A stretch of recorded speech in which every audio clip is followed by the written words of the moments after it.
Good afternoon. Welcome to doctor care. ఈరోజు doctor కేర్లో మోకాళ్ళ నొప్పులతో బాధపడుతున్నారా? ఒకవేళ మోకాళ్ళ నొప్పులతో బాధపడితే ఎలాంటి మోకాళ్ళ నొప్పులతో బాధపడుతున్నారు? ఏ పార్ట్లో మోకాళ్ళ నొప్పి అనేది ఎక్కువగా ఉంది? దానికి ఆయుర్వేదంలో ఎలాంటి చికిత్సా విధానం అందుబాటులో ఉంది? ఈ విషయాల గురించి డిస్కస్ చేయడానికి, సలహాలు సూచనలు అందించడానికి సహజ హాస్పిటల్స్ నుంచి డాక్టర్ టిఎల్ శ్రీనివాస్ గారు మనతో పాటు స్టూడియోలో ఉన్నారు.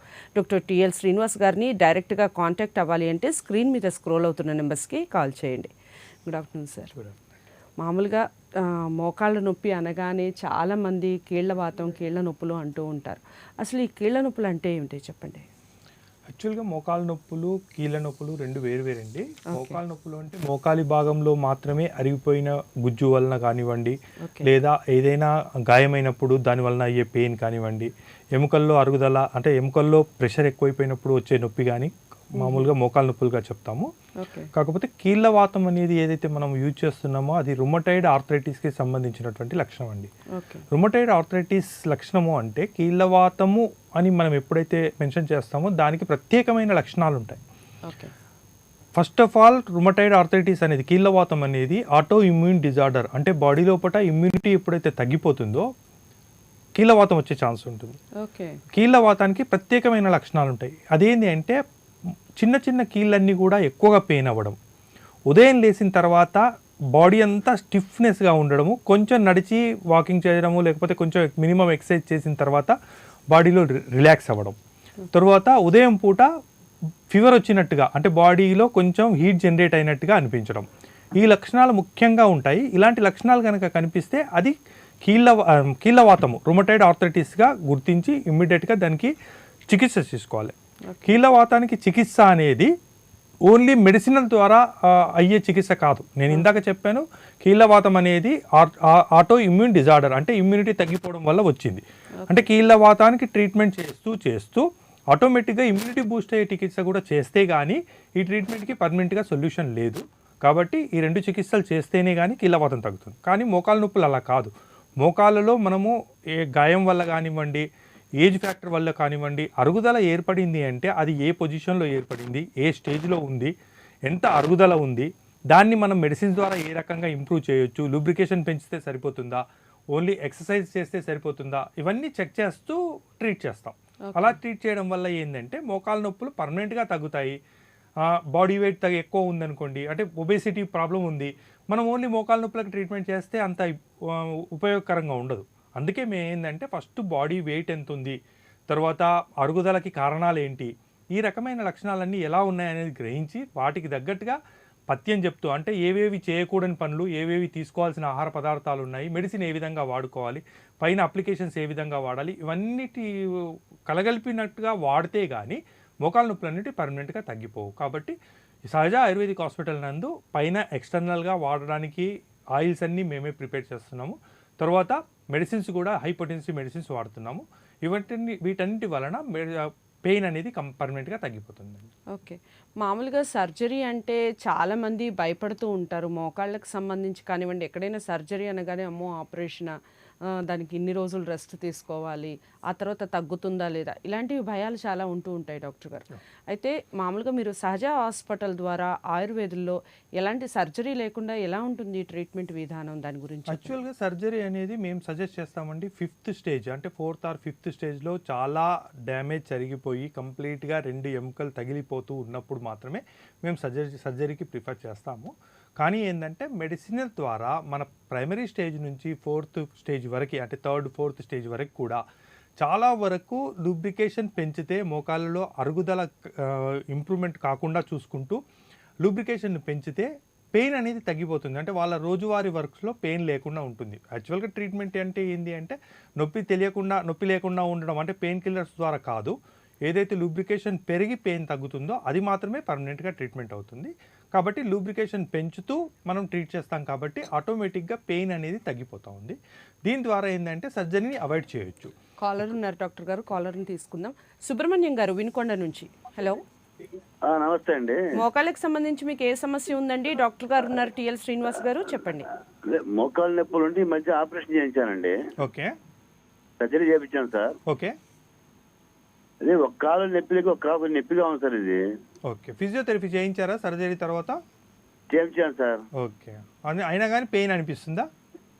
నడుస్తుంటే పెయిన్ అనిపిస్తుంది సార్. అంటే నడుస్తే అనిపిస్తుందా, మెట్లు ఎక్కినప్పుడు అట్లాంటి టైంలో ఎక్కువ అనిపిస్తుందా? అదే నేను బాగా నడుస్తుంటే, నేను వాకింగ్ చేయగా నడుస్తుంటే బాగా నడుస్తుంటే పెయిన్ అనిపిస్తుంది. ఆ, సరేనండి, ఒకసారి before surgery after surgery X rays ఒకసారి పంపించండి. ఆ, ఆ 2 ఎక్స్రేలు పంపిస్తే నేను ఏం జరిగిందని చూసి నేను మీకు చెప్తాను. ఏ విధంగా ఇంకా ఎక్సర్సైజ్ ఏమైనా చేయాల్సి ఉంటుందా, ఆహా. దానికి ఏ రకంగా మజిల్స్కి స్ట్రెంగ్నెస్ కోసం ఏమైనా మెడిసిన్ వాడాల్సి ఉంటుందా నేను చూసి చెప్తానండి. సరే సరే ఓకే, రైట్ అండి. ఓకే. సర్జరీ గురించి మాట్లాడుతున్నాం. సర్జరీ తర్వాత కానీ మీరు అన్నట్టుగా ఇప్పుడు కాలర్ కూడా చెప్పినట్టుగా సర్జరీ తర్వాత ఎలాంటి చికిత్సా విధానం ఆయుర్వేదిక్లో అందుబాటులో ఉంది? అంటే ఒకవేళ పెయిన్ సర్జరీ తగ్గకుండా ఉంటే. అవును, ఒకవేళ సర్జరీ చేసుకున్న తర్వాత కూడా మోకాళ్ళ లోపట అంటే మజిల్ స్ట్రెంగ్త్నెస్ కోసం, టెండానల్ స్ట్రెంగ్త్నెస్ కోసం మేము మెడిసిన్స్ ఇస్తూ ఉంటామండి. వాటిని పైన అప్లికేషన్ లాగా చేసి కాపడం పెడతా ఉంటే ఏదైతే ఆఫ్టర్ సర్జరీ అయిన తర్వాత కూడా మెడిసిన్స్ వాడితే మోకాళ్ళలో నొప్పి పెరగకుండా, అంటే ఆల్రెడీ సర్జరీ అవ్వడం వల్ల కొంచెం పెయిన్ ఉంటుంది, కొందరికి సెట్ అయిపోయిన తర్వాత పెయిన్ తగ్గిపోతుంది. అలా కాకుండా ఏదైనా పెయిన్ అనిపిస్తూ ఉంటే, మోకాళ్ళలో పట్టేసినట్టుగా ఉంటే, ఫిజియోథెరపీ సరిగ్గా కాక కూడా పెయిన్ ఎక్కువ అవుతూ ఉంటే, అలాంటి వాటికి కూడా మెడిసిన్స్ వాడుతూ పైన అప్లికేషన్స్ అప్లై చేస్తే మ్యాక్సిమం నొప్పి అనేది తగ్గిపోతుంది. ఓకే. అంటే మామూలుగా మోకాళ్ళ నొప్పి అనగానే ఎలాంటి లక్షణాలు మనకి కనిపిస్తాయంటారు డాక్టర్ గారు? అంటే మీరు అన్నట్టుగా ఇంతకుముందు కీళ్ళ వాతానికి కీళ్ళ నొప్పులకి వేరుగా ఉంటుంది. ఓన్లీ మోకాళ్ళ నొప్పులే అని మనం గ్రహించడానికి ఏమైనా ప్రత్యేకంగా లక్షణాలు ఏమైనా కనిపించే అవకాశం ఉందంటారు? చాలా మందికి మోకాళ్ళ నొప్పులు అనగానే మోకాళ్ళలో ఏదో కుచ్చుకున్నట్టుగా అనిపించడం కనిపిస్తుంది ఫస్ట్గా. అలా అనిపించగానే చాలామంది చేసే మొట్టమొదటి పని ఏంటంటే ఏదో ఒక పెయిన్ కిల్లర్ కానీ ఏదో ఒక జెల్ కానీ పైన అప్లై చేస్తూ ఉంటారు. అలా వేసుకోవడం వల్ల ప్రైమరీ స్టేజ్లో మీకు ఇండికేషన్, అంటే మీకు మోకాలు అరిగిపోతుంది అని తెలిపే యొక్క లక్షణం సబ్సైడ్ అయిపోతుందండి. అంటే బాగా ఎక్కువగా అరిగిపోయి చాలా స్టేజ్ బాగా దాటిపోయిన తర్వాత కానీ మీరు గుర్తించలేరు. కాబట్టి ఫస్ట్ స్టేజ్లో మీకు గనక మోకాల్లో ఏదో సూదితో కుచ్చినట్టుగా అనిపించినప్పుడు, లేదా చాలాసేపు నిలబడినప్పుడు మోకాళ్ళు తిమ్మిరిలాగా అనిపించిన, అంటే మొద్దుబారిపోయినట్టుగా అనిపించినప్పుడు, మోకాళ్ళలో బాగా స్వెల్లింగ్ లాగా వచ్చినప్పుడు, తర్వాత నడకలో మోకాళ్ళు జారిపోయినట్టుగా పడిపోయినట్టుగా అనిపించినప్పుడు, ఈ లక్షణాలు కనుక కనిపిస్తే ఇమ్మీడియట్గా ఒక ఎక్స్రే కానీ తీసుకొని వైద్యుని సంప్రదిస్తే మోకాళ్ళ అరుగుదల ఏ స్టేజ్లో ఉంది, అంటే మ్యాక్సిమం ప్రైమరీ స్టేజ్లో ఈ లక్షణాలు కనిపిస్తాయి. ఇలా కనుక కనిపిస్తుంది అంటే ఇమ్మీడియట్గా ఆ లక్షణం కనిపించగానే ట్రీట్మెంట్ స్టార్ట్ చేస్తే స్టేజ్ పెరగకుండా, అంటే ఇంకా ఎక్కువగా అరుగుదల జరగకుండా మోకాళ్ళ యొక్క అరుగుదలని అక్కడే ఆపేసేయచ్చు. ఆయుర్వేదిక్ మెడిసిన్లో ఈ లక్షణాలకి, ప్రైమరీ స్టేజ్లో లక్షణాలకి బెస్ట్ మెడిసిన్స్ అవైలబిలిటీగా ఉన్నాయి. మీరు వాటిని వాడితే కనుక ప్రైమరీ స్టేజ్లోనే మోకాళ్ళ ధర అరిగిపోవడం ఆగిపోతుంది. తర్వాత స్టేజ్ ఇంప్రూవ్మెంట్ అయ్యి సర్జరీ వరకు కూడా వెళ్లకుండా ఆగిపోవచ్చు. ఓకే. మనకి మామూలుగా మోకాల్లో శబ్దాలు లాంటివి, మోకాళ్ళు కదిలినప్పుడు ఒక రకమైన ఫిట్నెస్ కానివ్వండి, గట్టిగా ఉండటం కానివ్వండి, కూర్చొని లెగవలేకపోవడం కానివ్వండి, ఇలాంటివి మనకు జరుగుతూ ఉంటాయి. దీన్ని ఏ విధంగా పరిగణించాలంటారు? దానికి చికిత్సా విధానం ఎలా ఉంటుంది చెప్పండి? యాక్చువల్గా మోకాళ్ళలో అరుగుదల ప్రారంభం కాగానే ఫస్ట్ టెండాన్ యొక్క స్టిఫ్నెస్ వచ్చేస్తుందండి. టెండానల్ స్టిఫ్నెస్ వస్తుంది, మజిల్ స్టిఫ్నెస్ వస్తుంది. అంటే మీరు ఎక్కువగా నడవకండి, కొంచెం రెస్ట్ ఇస్తే నేను సెట్ అవుతానని బాడీ మనకు ఇండికేషన్ ఇవ్వడం. ఇలా జరగకుండా మనం రోజువారీ కార్యక్రమాల్లో పడి ఏదో పెయిన్ కిల్లర్ వేసేసుకొని అప్లై చేసేసుకొని ఆ వర్క్ అలాగే చేస్తూ పోతే ఆ టెండాన్ అనేది బాగా స్టిఫ్నెస్ ఎక్కువైపోయి మనకి శబ్దాల రూపంలో క్రాకింగ్ సౌండ్స్ వస్తూ ఉంటాయి. ఇలా క్రాకింగ్ సౌండ్స్ వస్తున్నప్పుడు మోకాళ్ళ యొక్క అరుగుదల ఇంకా పెరుగుతుంది, మోకాళ్ళలో డ్యామేజ్ పెరుగుతుంది అని గుర్తించాలి. ఇలా గుర్తించిన తర్వాత ఇమ్మీడియట్గా మనము ఆ స్టిఫ్నెస్ తగ్గడానికి మోకాలికి రెస్ట్ ఇవ్వడము, ఎక్కువగా మెట్లు ఎక్కకపోవడము, తర్వాత సైక్లింగ్ ఎక్కువగా చేయకపోవడము, బాడీ వెయిట్ ఉంటే కనుక తగ్గించుకునే ప్రయత్నం చేయడము, ఇలాంటివన్నీ కాపాడుకుంటే మోకాలు యొక్క సెక్యూరిటీ అనేది బాగా ఉంటుంది. ఓకే. మామూలుగా మనకి మీరు అన్నట్టుగా ఒబెసిటీ అనేది చాలా మేజర్ రోల్. ఇప్పుడు ప్రతిదానికి ఒబెసిటీ అనేది చాలా ఎక్కువగా వినపడుతోంది. అలాగే మోకాళ్ళ మీద ఎక్కువగా బరువు పడినప్పుడు కూడా మోకాళ్ళ నొప్పులు వచ్చే అవకాశం ఉంటుంది. తప్పకుండా. సో ఒబెసిటీకి సంబంధించి ఏమైనా మెడిసిన్ అనేది ప్రత్యేకంగా సహజ హాస్పిటల్ ద్వారా ఏదైనా ఉందంటారా? యాక్చువల్గా మా దగ్గరకు వచ్చినప్పుడు మేము ఫస్ట్ ట్రీట్ చేసేది ఏదంటే మోకాలి నొప్పికి కారణం ఏంది ఫస్ట్ అబ్జర్వ్ చేయడానికి ప్రయత్నం చేస్తామండి. మోకాలు నొప్పులకి కారణం ఏంది అంటే మా దగ్గర చిన్న ఏజ్ అంటే 15 ఇయర్స్ నుంచి కూడా మోకాలు నొప్పులతో వచ్చిన వాళ్ళు ఉన్నారు.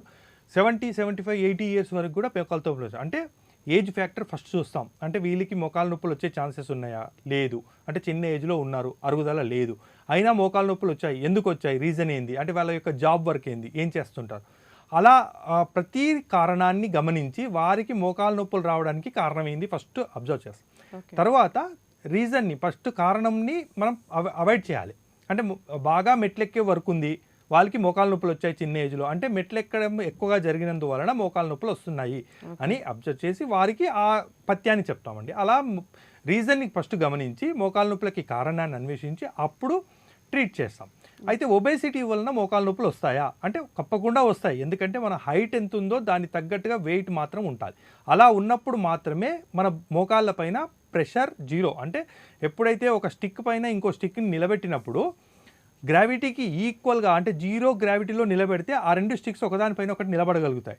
ఏమాత్రం అంటే 0.5 చేంజ్ ఉన్నా కానీ ప్రెషర్ అనేది భూమి పైకి వచ్చేసి పడిపోతాయి. అలాగే మన బాడీ కూడా మోకాళ్ళ యొప్పట కంప్లీట్గా 0 మన మోకాళ్ళు సెట్ చేయబడి ఉంటాయి.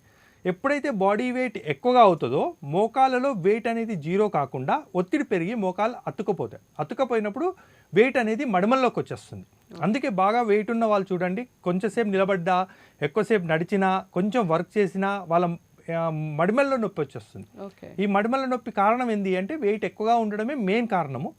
తర్వాత కొన్ని తరుణాస్థి శోధ అంటే మోకాల్లో ఉన్నటువంటి ఒక భాగం అంటే టో రీజన్లో ఒక స్మూత్ బోన్ ఉంటుంది, దానిపైన వాపు వచ్చినప్పుడు కూడా ఇలాంటి లక్షణం కనిపిస్తుంది.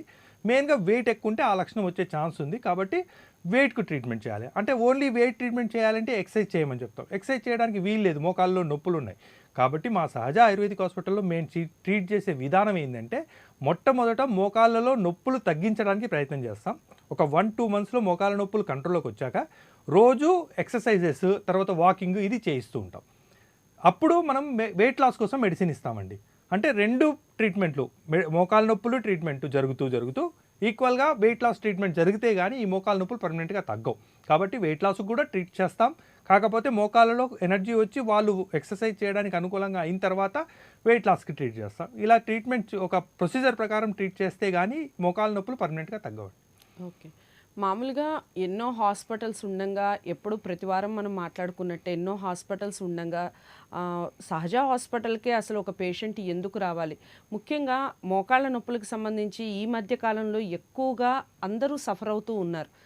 సహజ హాస్పిటల్స్ నుంచి మీరు ఇచ్చే ట్రీట్మెంట్ విధానం ఏ విధంగా ఉంటుంది? ముఖ్యంగా చెప్పొచ్చేది ఏంటంటే సహజ హాస్పిటలే ఎందుకు రావాలి అని నేను చెప్తున్నానంటే మోకాళ్ళ పైన కంప్లీట్గా ట్రీట్మెంట్ అనేది అంటే డిసీజ్ ఎలా వచ్చింది, ఏ ఏజ్లో ఉంది, అంటే ఏ స్టేజ్లో ఉంది, పేషెంట్ యొక్క ఏజ్ ఎంత, తర్వాత వాళ్ళు చేస్తున్నటువంటి వర్క్లో ఎలా పెయిన్ అగ్రివేట్ అవుతుంది, ఇవన్నిటిని అబ్జర్వ్ చేయడానికి మా దగ్గర ఎక్స్పర్ట్స్ డాక్టర్స్ ఉన్నారండి. ఈ డాక్టర్స్ ఏంటంటే ఫస్ట్ పెయిన్ ఎందుకు వచ్చింది అనేది రీజన్. పెయిన్ తగ్గించడం పెద్ద సమస్య కాదు, ఏదో పెయిన్ కిల్లర్ ఇవ్వడమా లేకపోతే గుగ్గులు లాంటి మెడిసిన్ ఇవ్వడమా పెయిన్ తగ్గిపోతుంది. కానీ పెయిన్ తగ్గడమే ఇంపార్టెంట్ కాదు. ఒకసారి పెయిన్ తగ్గితే మళ్ళీ రాకుండా ఉండాలి, వారికి సెక్యూర్గా ఉండాలి. అంటే వాళ్ళ నడకలో కానివ్వండి ఏం మార్పులు జరగకుండా ఉండాలి.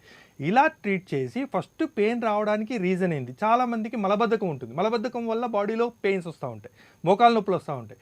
చాలామంది మలబద్ధకానికి ట్రీట్ చేయకుండా మోకాళ్ళ నొప్పులకి ట్రీట్ చేస్తూ ఉంటారు.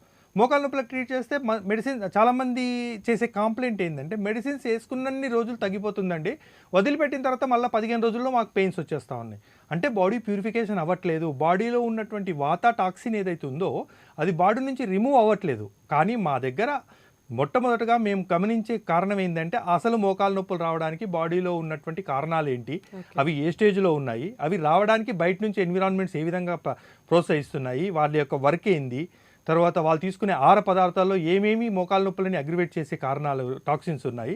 ఇవన్నీ ఒక లిస్టు ప్రకారం మేము వాళ్ళ నుంచి మాటల ద్వారా అంటే వారికి వేసినటువంటి క్వశ్చన్లు వాళ్ళు ఇచ్చినటువంటి ఆన్సర్ల ద్వారా మీరు వాటిని గమనించి ఏ మెడిసిన్స్ తీసుకుంటే పెయిన్ తగ్గుతుంది, ఏ ఆహార పదార్థాలు తీసుకుంటే ఈ పెయిన్ మళ్ళీ అగ్రివేట్ కాకుండా ఉంటుంది, వాళ్ళ బాడీ ఎన్విరాన్మెంట్ ఏంది, వాళ్ళ బాడీ యొక్క స్ట్రక్చర్ ఏంది, ఒబేసిటీ ఎంత పర్సెంటేజ్ ఉంది, దాన్ని ఎలా తగ్గించాలి, తర్వాత వాళ్ళు చేసే జాబ్లో వాళ్ళ మోకాళ్ళ నొప్పులని అగ్రివేట్ చేసే కారణాలు ఏమున్నాయి. చాలామంది మెట్లెక్కు అంటే ఒక జాబ్లో ఆఫీస్కి వెళ్తారు, ఒక 3 floors ఎక్కుతూ ఉంటారు, మళ్ళీ లంచ్కి ఒకసారి దిగుతారు, తర్వాత టీకి ఒకసారి దిగుతారు, ఇలా ఒక 4-5 times మెట్లెక్కుతూ ఉంటారు. మెట్లెక్కే రీజన్ కనుక ఎవరి లైఫ్లో కానీ ఉంటే మోకాళ్ళ నొప్పులు అనేటివి అతి చిన్న వయసులో స్టార్ట్ అయిపోతాయి. కాబట్టి మెట్లు ఎక్కకండి, మేము సజెస్ట్ చేయగలుగుతాం. వారికి అసలు ఆ విషయం తెలియదు, వాళ్ళ వర్క్లో చేస్తూ ఉంటారు, మోకాళ్ళ నొప్పులు వచ్చిందని వచ్చేస్తారు. వాళ్ళ క్వశ్చన్స్ వేసి వాళ్ళ దగ్గర నుంచి రీజన్ తీసుకున్నప్పుడు మాత్రమే వాళ్ళు మెట్లు ఎక్కడం వల్ల వాళ్ళకి పెయిన్ వచ్చిందని తెలుస్తుంది. కొందరికి ఒబేసిటీ కారణం అవుతుంది. కొందరు తీసుకునే ఆహార పదార్థాల్లో కొన్ని లక్షణాలు ఉంటాయి. అంటే వాతానికి సంబంధించిన ఆహార పదార్థాలు ఎక్కువగా తీసుకోవడం వల్ల మోకాళ్ళ నొప్పులు వస్తుంటాయి. వాళ్ళకి ఆ విషయం తెలియదు. నేను యాక్చువల్గా అదే అడుగుదాం అనుకుంటున్నాను డాక్టర్ గారు. అంటే ఎలాంటి ఆహార నియమాలు పాటించడం వల్ల అసలు మోకాళ్ళ నొప్పులు అనేవి రాకుండా ఉంటాయి, ఏ ఆహారాలు తీసుకోవడం వల్ల మోకాళ్ళ నొప్పులు ఎక్కువగా వచ్చే అవకాశం ఉందంటారు? యాక్చువల్గా మేము ఆయుర్వేద పద్ధతిలో మనం ట్రీట్ చేసేది ఏంటి అంటే వాతము, పిత్తము, కఫము అని మన బాడీ లోపల ఒక 3 పిల్లర్స్, అంటే 3 మెటీరియల్స్ అండి. అవి ఏంటంటే బాడీని స్వాస్థ్యంగా, అంటే ఎలాంటి డిసీజ్ లేకుండా మన బాడీ ఉండాలి అనుకుంటే వాతము, పిత్తము, కఫం అనేది సమస్థితిలో ఉండాలి. ఎప్పుడైతే సమస్థితిలో ఈ 3 గనక ఉంటాయో బాడీలో ఎలాంటి డిసీజ్ ఉండవు. ఒక డిసీజ్కి కారణమైంది బాడీ. కాలర్ ఉన్నారు డాక్టర్ గారు, కాలర్ తీసుకుందాం. లక్ష్మి గారు కృష్ణా జిల్లా నుంచి, నిమ్మకూరు నుంచి. హలో, నమస్కారం అండి. నమస్కారం అండి లక్ష్మి గారు. మోకాళ్ళ నొప్పులకు సంబంధించి మీ దగ్గర ఉన్న సమస్య ఏమిటి? డాక్టర్ గారు ఉన్నారు, చెప్పండి. చెప్పండి లక్ష్మి గారు. నమస్కారం డాక్టర్ గారు. చెప్పండి. నా వయసు 50 సంవత్సరాలు ఉంటుందండి. ఓకే.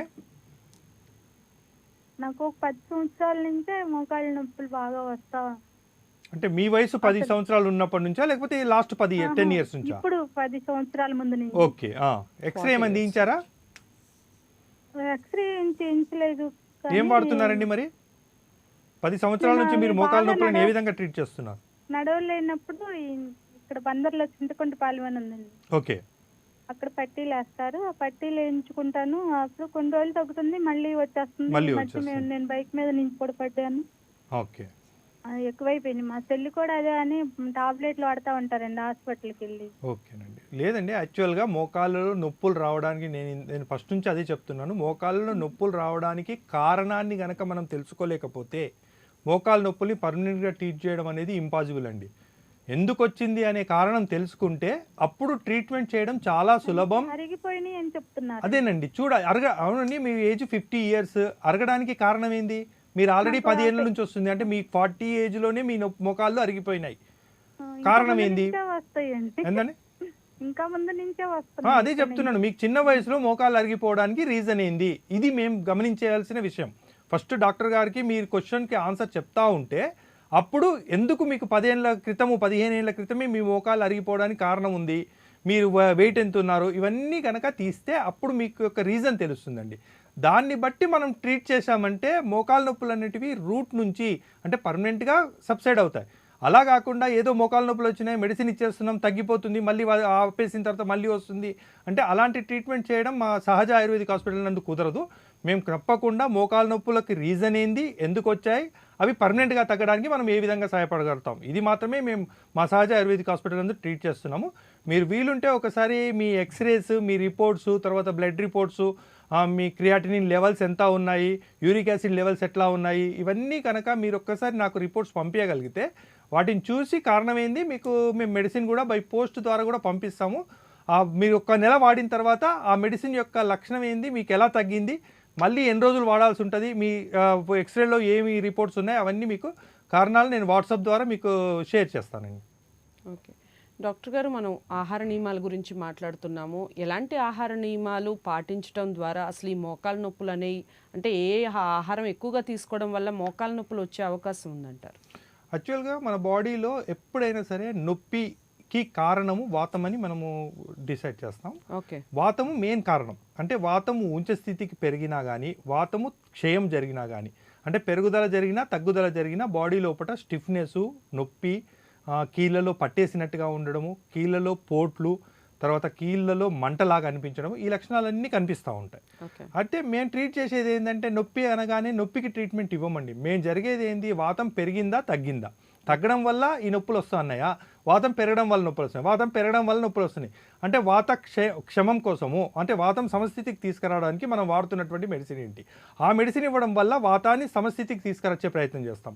ఎప్పుడైతే వాతం తగ్గింది దాన్ని పెంచడానికి ప్రయత్నం చేస్తాం. ఇలా ఎప్పుడూ ట్రీట్మెంట్ అనేది డిసీజ్ కాకుండా డిసీజ్కి రీజన్ అయినటువంటి వాతం కానీ, పిత్తం కానీ, కఫం కానీ, వీటిని సమస్థితికి తీసుకురావడానికి ట్రీట్ చేస్తే ఆటోమేటిక్గా మనం మెడిసిన్ వాడుతున్నప్పుడే మనకి డిసీజ్ అనేది కంట్రోల్లోకి వచ్చేస్తుంది.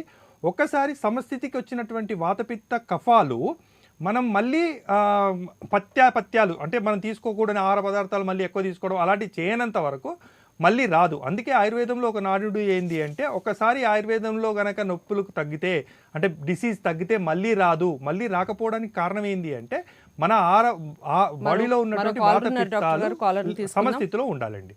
దామోదర్ గుప్తా గారు గుంతకల్లు నుంచి. హలో, అవునండి.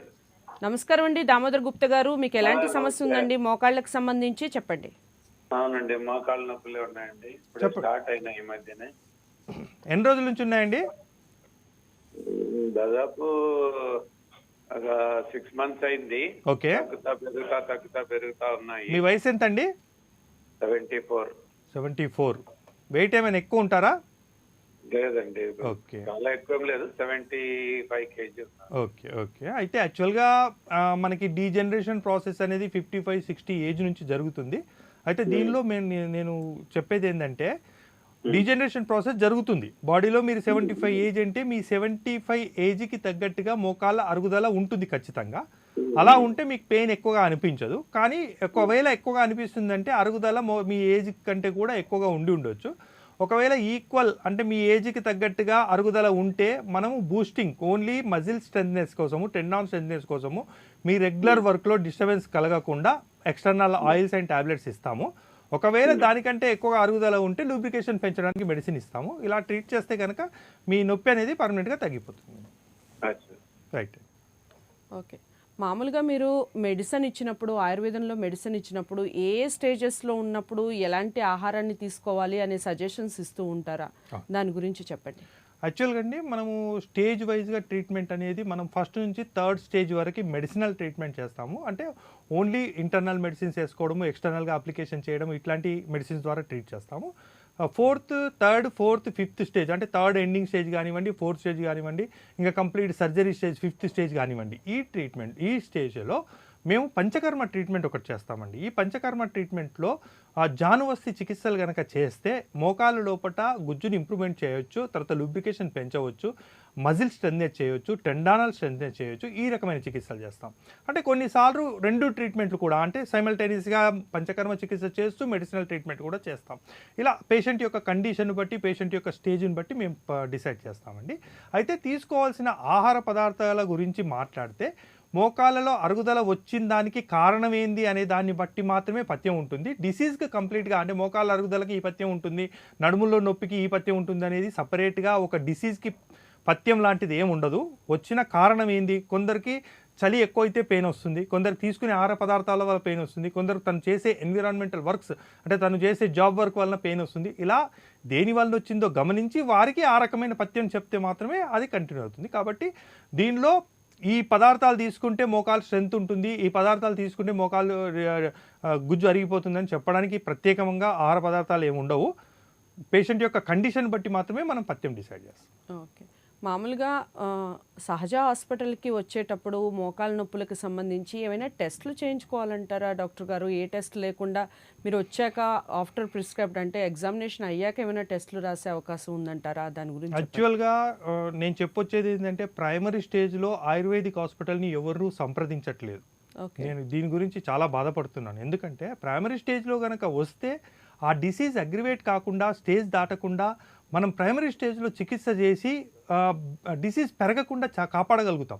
కానీ ఒక ఆయుర్వేదిక్ డాక్టర్ని, ఒక ఆయుర్వేదిక్ వైద్యశాలని ఎవరు కూడా ఎప్పుడు సంప్రదిస్తున్నారంటే వాళ్ళ యొక్క ఓన్ ట్రీట్మెంట్ అంటే ఏదో ట్యాబ్లెట్స్ వేసుకోవడము, జెల్స్ అప్లై చేయడము, అన్ని రకాలుగా ట్రీట్మెంట్లు అయిపోయిన తర్వాత ఒక ప్రయత్నం చేద్దామనే విధంగా ఆయుర్వేదిక్ హాస్పిటల్కి వస్తున్నారు. అప్పుడు వాళ్ళు తగ్గిపోయినప్పుడు అరే మేము ముందు రాలేకపోయినాము, ఇంత డ్యామేజ్ అయిన తర్వాత వచ్చినామని చాలామంది బాధపడుతున్నారు. అలా కాకుండా వారికి మోకాళ్ళలో పెయిన్ కనిపించినప్పుడు ప్రథమంగా ఒక శాస్త్రీయమైన చికిత్సా విధానము, తర్వాత సేఫ్ మెడిసిన్ విధానాన్ని మీరు కనుక సంప్రదిస్తే బాడీలో ఎలాంటి ఆర్గాన్ డ్యామేజ్ అవ్వకుండా మనం ట్రీట్ చేయగలుగుతామండి.